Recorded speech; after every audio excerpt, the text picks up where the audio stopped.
So welcome everyone to the session on leveraging both your advisors and your SCs, and you have one of each here. Kirsten, if you can advance the slide. I think my computer froze. Good. So I'm Sally Stedman, and I've been an advisor for a number of years at two chapters at the University of Wyoming and the University of South Alabama. And Wilson, you can introduce yourself. Yeah, we can. Yes, thank you. And Kirsten, you can advance the slide one more. They got the bio from Dr. Stedman, and myself is on the next slide. Hi, I'm Wilson Chan. I'm the incoming alumni representative at large for the National Council, but I had a privilege to serve as a section coordinator for Region 2 for the past 3 years, and I was initiated at the Palace chapter at the University of Louisville in 1989, and I reside in the greater Cincinnati area. And we're going to do this kind of in two halves, and we would like to invite everyone to, if you have questions, put them in the chat as we go along, and we'll try to monitor that. If we miss something, just break in and ask us a question at a convenient point. So the first half is going to talk about chapter advisors, and Kirsten, you can go ahead and go to the next one. So chapter advisors have a role in your chapter and responsibilities, in my opinion. That the first one is to attend your meetings. That's the way we get to know you. So if your advisors aren't attending your meetings, invite them, encourage them to come, do something special for them at the meeting so that they will be part of your chapter. We had a talk in the last one about financial oversight on the budget, just to make sure that you're not spending more money than you're bringing in. In some of the sessions, you've learned about reporting requirements, and certainly advisors can help with that. They've done it year after year after year. Pay attention to those deadlines so that you don't miss them. And probably most important, in my opinion, and when I was a member of the National Council, is that advisors need to ensure, not conduct, but ensure that new member selections happen, so that your membership chair is on task in making those plans to make it happen. Okay, the next one. So what does a good advisor do?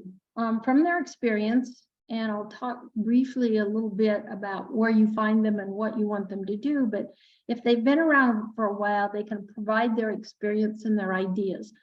They don't control what your chapter does, but they can tell you what has worked, what hasn't worked. They identify and leverage resources. Those are resources both on your campus and externally. Again, if they're the right people, they know people at your institution, they know your alumni, and they can get those resources when your chapter needs them. They serve as a liaison between the chapter and the institution. Some of you may not be aware, probably are more aware than we are, about FERPA requirements and getting eligibility lists for mortarboard, specifically GPAs. And that has to be somebody on the university staff that has university privileges. And then we want to be sure that you meet mortarboard policies, or if there's something you need to do. In the last section, we talked about if you want to initiate more than your targeted numbers, you contact the national office and we can help you with that. So we know who to talk to for what kind of issues. We advisors can provide, go back, Kirsten, I'm sorry, I wasn't quite done. The continuity and uniformity. As you know, most of your members are elected in the spring and serve for 1 year and graduate. And the next bunch if you have some juniors that were elected, can provide that continuity. But in some cases, the chapter turns over, and so the advisor provides continuity from year to year. It helps you from starting and stopping every time something happens. Support for your chapter activities. We need to be there for you. We need to be there. And if you need some resources for those activities or something happens, we can help troubleshoot them. My personal thing is that advisors need to be helping with leadership development. It's really interesting. I've had a number of students over the years say, you know, even though we've been in a lot of organizations and we've been leaders, we don't really know how to lead leaders, which is an interesting experience because all of you have led in some scheme, but not necessarily a group of leaders who've been in other organizations and are very busy leaders at the moment. And then hopefully your advisor will provide good judgment and a voice of reason. Okay, now you can go, Kirsten. So when you're making your chapter action plan in the fall, include your advisor. The advisor can help you set those goals and say what seems realistic, what can be done on your campus, what can be done in the time frame, knowing that most of you are going to be graduating in the spring and it's going to be tough to make those commitments. Advisors can help in decision making. The next one, talking about motivating member participation. I told Wilson, I often have to nag my members or officers to do something. I contact them as the last, but when I do that, I often get a response. So we're there to help you get your activities done within your chapter and step up that response. You're all busy, and often the members ghost your leaders, at least at the beginning of the year, so the advisor can help you with that. Providing feedback and positive reinforcement, we can help evaluate your events and whether you should go forward with them in the next year. Okay, next one.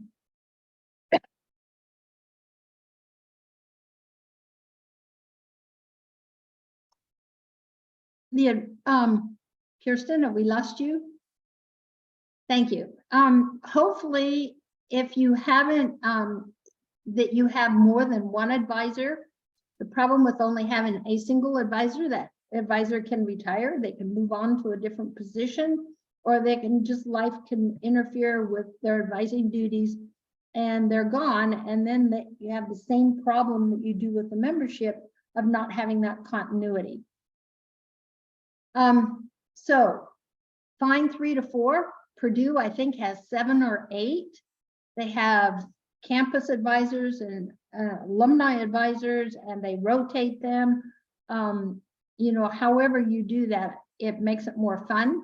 When I was an advisor at Wyoming, the advisors would often go out after meetings or meet for dinner because we enjoyed each other's company. And how do you find these people? You know, students ask me, you know, where do you go? How can you find people to serve as an advisor? And that certainly is tougher in the university arena today. Wilson and I were chatting. I'm on the faculty at the University of South Alabama at a research institution, and research faculty are going to be focusing on their research and didn't have as much time or encouragement to be part of student activities. However, there's a trend on most of our campuses now to have teaching faculty, and that's part of their job, is to provide service to student organizations.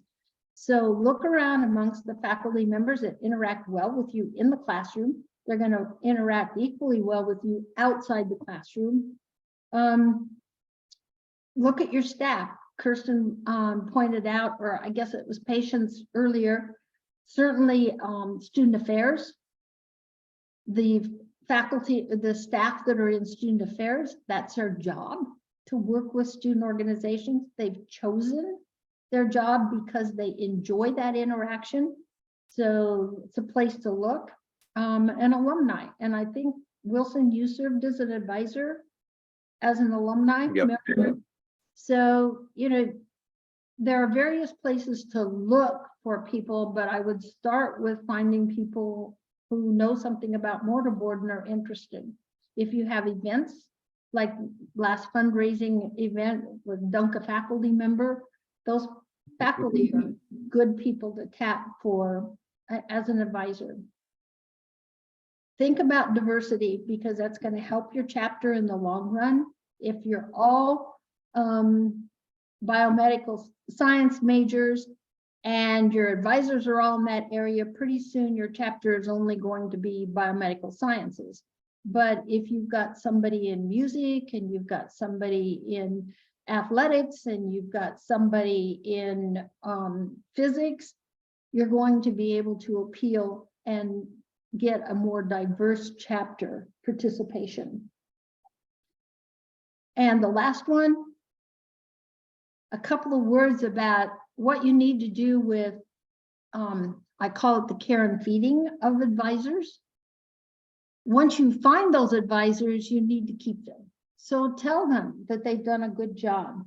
Tell their managers, tell the higher ups tell the dean that this person has done a terrific job. Keep them involved in all your communications. Make sure they're included, even if you don't think they're going to attend events. Make sure that they know about the timing, where they are, what's going to happen. They may be able to make suggestions and stuff. So keep them involved in the activities of your chapter. Be respectful of their time. Some of them may want you to make appointments. Some of them may just want you to drop in, particularly faculty during office hours. So find out what works for the particular advisor. And one last thing is suggest that they come to the national convention next year, the national conference, because it's a great way for them to get ideas from other advisors. So are there any questions? I don't see anything in the chat. Wilson, if you want to pick up with SCs. Yeah, Kirsten, you mind? So I'm going to transition that from advisor to section coordinators. Kirsten, next slide, please. So for those that are new to mortarboard, and also for advisors that are attending this session, we are section coordinators are just a group of mortarboard alumni and volunteers that is part of the national leadership, and it's really trying to be a liaison between the chapters and the national office. And what I mean by chapter is really to both the students, the student leaders, the executive board, along with to the advisors. And we are a set of resources that have experience in chapters operations, reports, along with familiarity with projects from various chapters within the region, or have a very good understanding of what works as from activity standpoints, initiatives from each of the campuses, so we can bring some of these information that for those chapters that are struggling to have, think about what projects to carry out from time to time. And it is all about planning. And most importantly, as we all know these days, resources are limited. The national office have a great staff. They do a great job on a regular basis, but sometimes they are just a little bit overwhelmed. So section coordinator provide probably a more timely and from a correspondence perspective, and we augment the national office. Kirsten, next slide, please. So let me talk about the communication standpoint from the section coordinators. Since last year, the section coordinator used to be, we have sections, and we have a single coordinator to a group of school within the section. But due to the pandemic, we have transitioned to a regional model. And this is year number 2 that we are in the regional model. And the new way of doing things now is that we have multiple section coordinators to each of the regions. And there will be a lead section coordinator for each of the chapters. So, and that will be communicated directly to the chapters and advisors. The thing about communication is the national office will continue to provide, from an operations standpoint, all the regular updates directly to the chapters and advisor. So for us, section coordinators will be communicating as a resource and to augment those communication and try to be more focused on the chapters individually, along with helping them to plan and execute their projects. And I think some of the key things, as most of you have picked up, is that the big thing about mortarboard, there's a lot of reports, and this is more of an operation side of things. To me, that's just like running a business. So this is really for some, that's the kind of like a first time that you go and join an organization. There's a lot of reporting requirements. So we as section coordinators really trying to provide the level of awareness and also reminders and deadlines to these mortarboard report to be submitted timely, along with any kind of nominations for awards, or maybe there's new roles that the student can participate that can need to be nominated. That will be the role of the SC to support.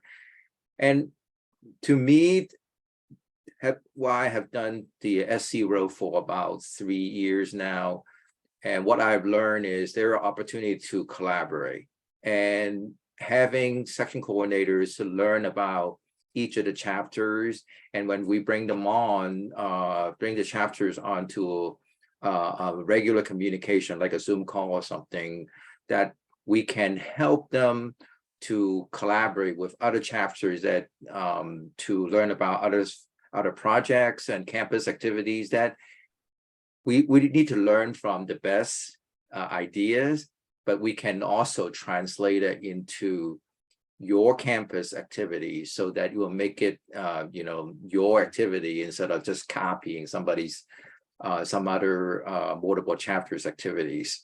And to me, that is a big focus, what section coordinators will do. Kirsten, next slide, please.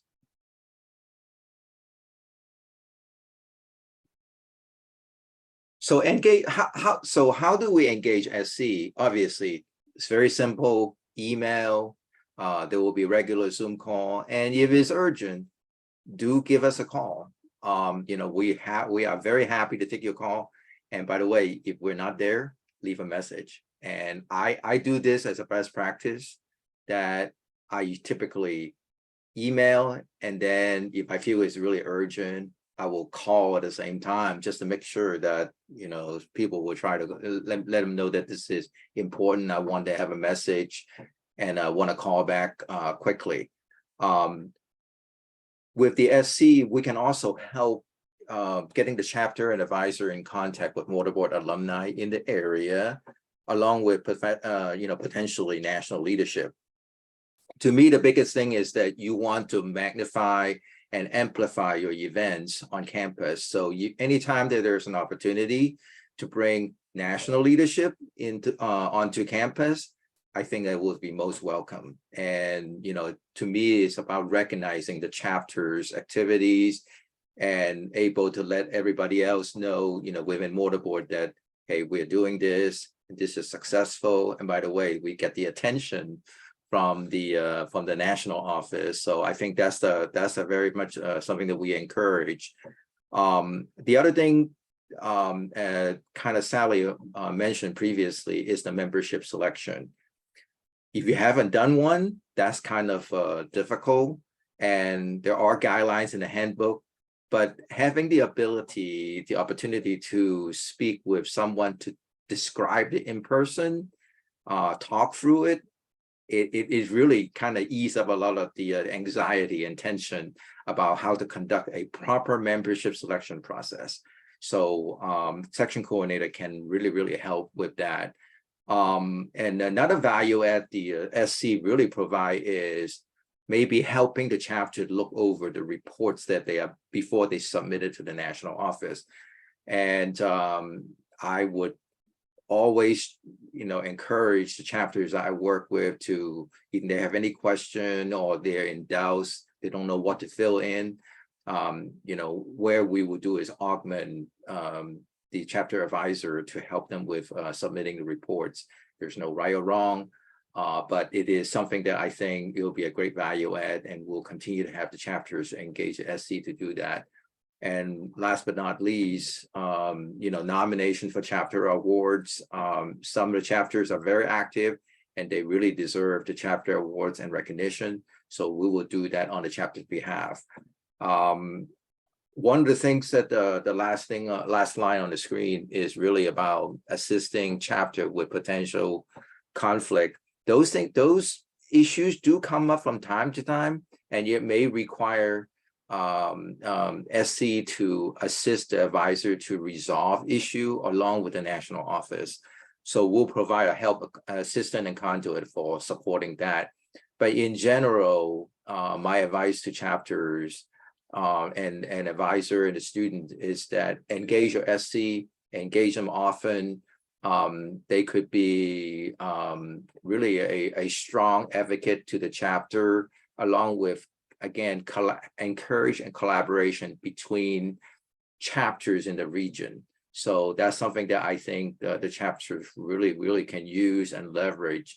I, for one, is transitioning my role, to the 2 new SC in my regions, but I have full confidence that the 2 new section coordinators that will do a great job to support the region, which I was covering, Region 2.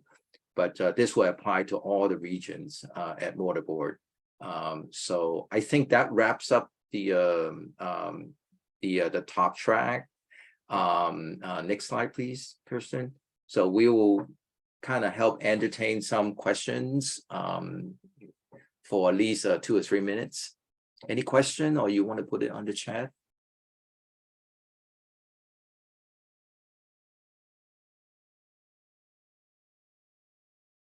Maybe it's a group that we have a pretty bashful group. Thanks to all of you for attending. Wilson and I are both, you have our email addresses at the Next beginning of the slides. Oh. And then actually the last slide will still have our contact information as well. And please reach out to us if you've got questions. We both, between us, we have years of experience in these roles.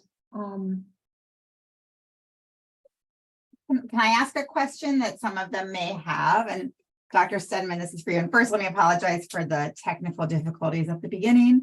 But so you're an incredibly involved advisor, but for some of our chapters, they've had a really hard time maintaining advisors, or they have an advisor of record who basically just signs their name.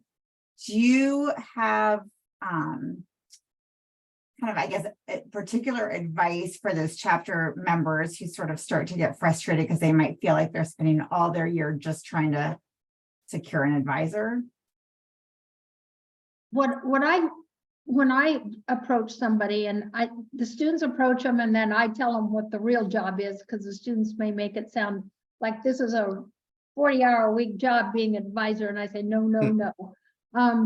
But what, to me, the value of being an advisor is getting to meet such amazing young people, and then 5-10 years along the road, looking back, one of them will contact me and say, this is what I'm doing. And, whether it's right or wrong, I take a small amount of recognition that I had something to do with that.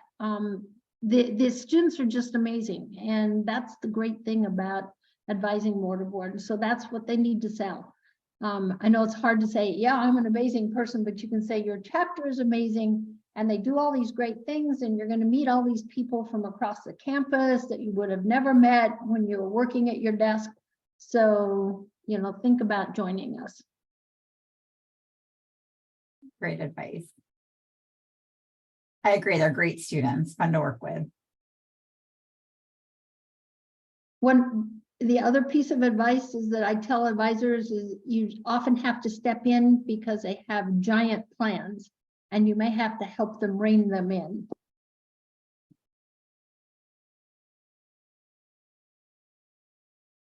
Well, we are lucky to have both of you so involved with our chapters and our students. And I know we have a few other SCs who've been on the chat and listening as well. It's, as both of you mentioned, it's a really great crew.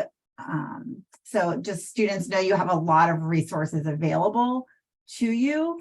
I know you can leave this conference and feel both excited and overwhelmed with so many possibilities, but we don't always expect you to retain everything you learned today, but know, you know, Dr. Stedman and Wilson and all your SCs have put themselves out there to say, let us know how we can help. And so definitely feel free to reach out for help. And, you know, you've got people in your corner. So I am so grateful to both of you for presenting today. And I think now is a prize giveaway. So, and then there'll be a little bit of a break before our fantastic keynote speaker. So the next session is in the main stage. So where we were for the welcome this morning and most of yesterday. So again, there's no link for me to put in the chat because it is your unique link that was sent to you through the email. And then it was sent out again this morning. So check your spam if you don't remember it, if you didn't join us for the welcome, and we'll see you in that room. Thanks, everyone.